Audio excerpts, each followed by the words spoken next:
Hello, in this video I'm gonna show you how you can connect wireless headphones to Samsung Galaxy S24 Ultra, such as earbuds.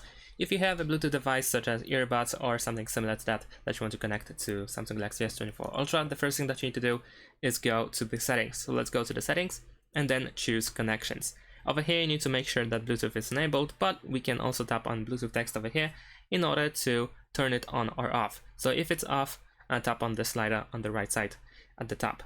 And now we are searching for nearby Bluetooth devices. So on your headphones, such as earbuds, you want to go to the pairing mode.